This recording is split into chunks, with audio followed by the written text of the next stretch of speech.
Uno de los objetivos principales de la Ley CELA es convertir a la escuela pública en el centro del sistema educativo español, es decir, relegar a la escuela concertada a un segundo plano a extinguir en el futuro. De momento todavía no se ha llegado ni mucho menos al extremo de prohibir la existencia de escuelas concertadas, pero la ley sí articula una serie de medidas para ir asfixiándolas económicamente y para ir interfiriendo en su capacidad de gestión y administración para dificultar que se puedan diferenciar de las escuelas públicas. En concreto, la actual ley CELA prohíbe que los padres puedan efectuar aportaciones monetarias complementarias para los centros concertados, ni siquiera a través de sus fundaciones. También restringe la capacidad de los centros concertados para seleccionar a su alumnado y, finalmente, la ley busca desconectar la existencia de centros concertados de la demanda de centros concertados. La ley no habilita a la apertura de nuevos centros concertados o a la ampliación de plazas de los ya existentes, por mucho que exista demanda social por los mismos. Esa demanda social deberá ser atendida preferentemente por la escuela pública, de tal manera que se va arrinconando a la escuela concertada y cada vez se la pretende volver menos relevante, a pesar de que hoy en día atiende al 30% del alumnado español y a pesar de que muchos de los actuales ministros del Gobierno de España cursaron sus estudios a través de centros concertados y no parece que ello les haya impedido desarrollar una vida profesional relativamente satisfactoria. Sin embargo, hay muchos intelectuales de izquierdas que consideran que este ataque, nada encubierto a la escuela concertada, está del todo justificado y que incluso los liberales deberíamos apoyar que el Estado dejara de sufragar la escuela concertada. La escuela concertada, se nos dice, es una escuela privada y no debería recibir ningún tipo de subvención estatal. Quien no quiera escuela pública, bien, pero que se pague la escuela concertada o la escuela privada, mejor dicho, de su propio bolsillo. Por ejemplo, esta idea la sintetizaba recientemente el portavoz de Jueces y Juezas para la Democracia, Joaquín Bosch. Decía: los mismos neoliberales que exigen un Estado mínimo ahora se enfadan si no se subvenciona por todo lo alto la educación privada o concertada.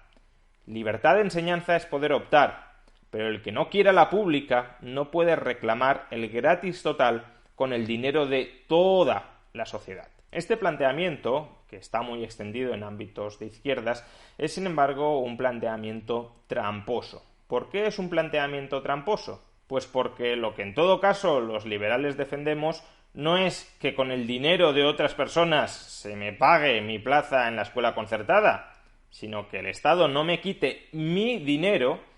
y con el dinero que no me quita yo pueda financiarme la escuela privada concertada. No se trata, por tanto, de que yo u otras personas nos queramos apropiar de lo de los demás, sino que lo que defendemos es que el Estado no se apropie de lo nuestro para que con eso que es nuestro y que el Estado nos deja de robar podamos costearnos la escuela privada concertada. De hecho, es cierto que el Estado, en lugar de transferir dinero de los contribuyentes directamente a las escuelas concertadas, lo que debería hacer es ofrecer una desgravación fiscal dentro del IRPF por gastos educacionales. Es decir, que aquellos padres que gastan parte de sus ingresos en pagar una escuela privada concertada para sus hijos, posteriormente puedan desgravarse esos gastos en matrícula y en otros gastos escolares del IRPF, por supuesto con determinados límites, pero que esos gastos sean desgravables. ¿Y cuál es el fundamento de volver desgravables estos gastos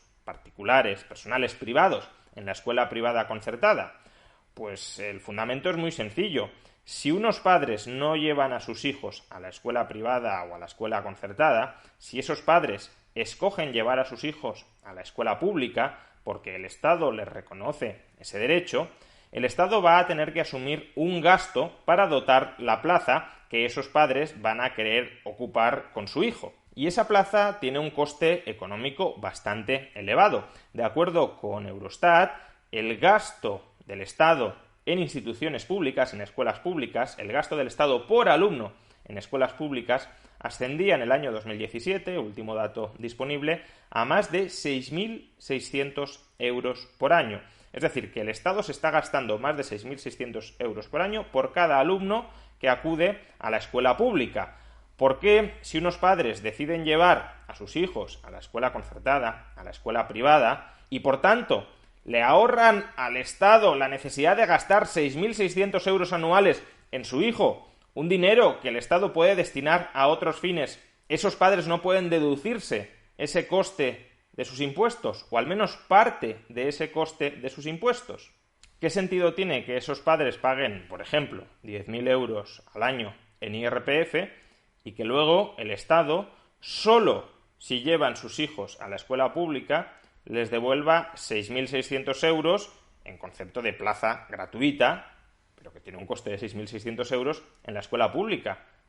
¿Por qué no les puede devolver ese mismo dinero, 6.600 euros, si llevan a sus hijos a la escuela privada, si el Estado se va a ahorrar esos 6.600 euros de la pública? ¿Por qué no convertimos el coste medio de una plaza en el sistema educativo en un cheque que cada familia pueda llevar a aquellos centros escolares en los que prefiera recibir la educación de sus hijos? ¿Por qué el dinero que le pagan los contribuyentes al Estado solo ha de regresar a los contribuyentes si estos deciden acudir a una escuela estatal? ¿Por qué ese dinero no puede volver, no puede regresar, no puede ir de vuelta a los padres si no escogen una escuela pública, sino que escogen otra escuela que consideran preferible a la pública? No existe absolutamente ninguna justificación para ello. La razón de fondo es que el Estado tiene un interés directo en que la mayor cantidad de estudiantes posibles pasen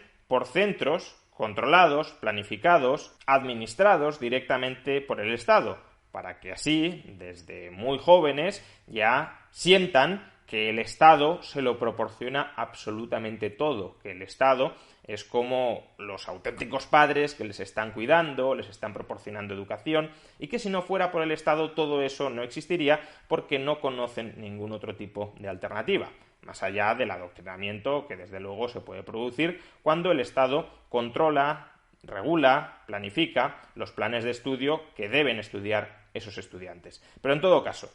el Estado lo que quiere es que cada vez más estudiantes pasen por la escuela pública para que tengamos la sensación de que se lo debemos todo al Estado. Pero ese no es un buen motivo para que los padres que deciden no llevar a sus hijos a la escuela pública, ahorrándole al Estado 6.600 euros de media por plaza escolar, no puedan utilizar ese dinero que ahorran al Estado, o al menos parte de ese dinero que le ahorran al Estado, y que en gran medida viene de los impuestos que esos padres han pagado, para financiar, para sufragar una plaza en centros no públicos, en centros privados o concertados. ¿Acaso se dirá que este modelo no es aceptable porque en tal caso las personas que no tengan ingresos o que tengan ingresos muy bajos y no paguen IRPF no tendrán nada que desgravarse y no podrán sufragar su plaza en una escuela privada o ni siquiera en una escuela pública? Porque si no hay financiación para la escuela pública, pues tampoco habría escuelas públicas. Pero este argumento, fijémonos, es un mal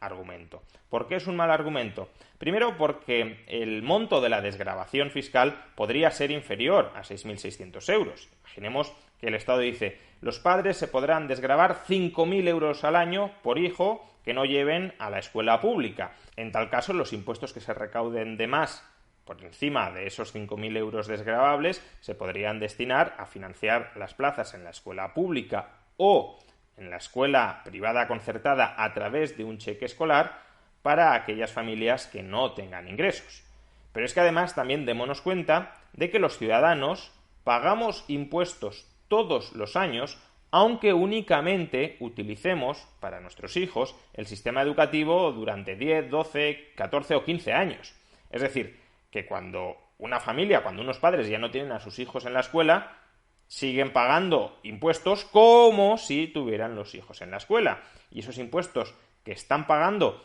y que no son sometidos a ningún tipo de desgravación fiscal porque ya no están gastando en la escuela privada concertada para la educación de sus hijos, porque sus hijos ya tienen una edad superior, esos impuestos que se siguen pagando también se pueden destinar a habilitar plazas en la escuela pública o en la escuela privada concertada vía cheque escolar para las familias sin ingresos. Al final es tan sencillo como entender que los impuestos que pagamos, el conjunto de los impuestos que pagamos, una parte de los mismos regresa a nosotros en forma de servicios gratuitos, entre comillas, que nos proporciona el Estado, ya sea una plaza en una escuela pública, ya sea una plaza en un hospital público, etc. Y otra parte de los impuestos que pagamos va dirigida a financiar esas plazas para aquellas personas que no tienen ingresos y por tanto no se podrían costear con sus impuestos esas plazas.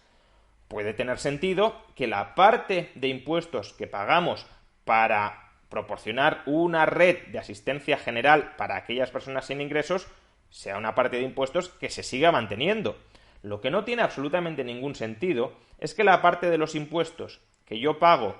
para financiar mi plaza en la escuela pública, para financiar mi plaza en un hospital público, esa parte el Estado me impida disponer de ella. ¿Por qué no puedo disponer libremente de la parte de los impuestos que el Estado reinvierte en prestarme servicios a mí? ¿Por qué no puedo determinar que no sea el Estado quien decida cómo reinvertir ese dinero en mí, sino que sea yo mismo el que decida cómo quiero reinvertirlo en educación, en sanidad o en pensiones de un modo distinto a como el Estado considera mejor invertirlo? ¿Por qué, en el caso que nos ocupa, no puedo utilizar el dinero que el Estado invertiría en proporcionarme una plaza pública en financiarme una plaza en la concertada o en la privada? No se trata de subvencionar a la concertada o de subvencionar a la privada. Se trata de que el Estado no nos quite el dinero que nos está quitando vía impuestos para sufragar unas escuelas públicas que muchas personas no queremos utilizar.